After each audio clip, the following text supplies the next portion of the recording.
नमस्कार, मी डॉक्टर योगेश सातव. मी पीडियाट्रिशियन आहे by profession, practicing in Pune.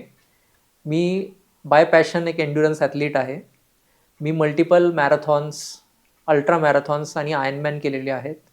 यासोबतच मी टीम रनोलिक्स नावाच्या एन्ड्युरन्स स्पोर्ट्स ग्रुप या ग्रुपचा संस्थापक आणि कोच आहे. मी आज डॉक्टर अमित बिडवे यांच्यासोबत त्यांच्या जगण्यातील काही या पॉडकास्टमध्ये रनिंग या विषयावर चर्चा केली. साधारण 40 नंतर रनिंग कसं चालू करावं, तुम्हाला त्यासोबत कोणत्या गोष्टी लागतात, मेंटॉरची किंवा कोचची किती आवश्यकता असते आणि या सर्व गोष्टी करताना आपल्या वयाचा मान ठेवून, आपल्या शरीराचा मान ठेवून आपण कसं प्रोग्रेस केलं पाहिजे याबद्दल आम्ही या पॉडकास्टमध्ये चर्चा केली. हा एपिसोड सर्वांनी आवर्जून बघा.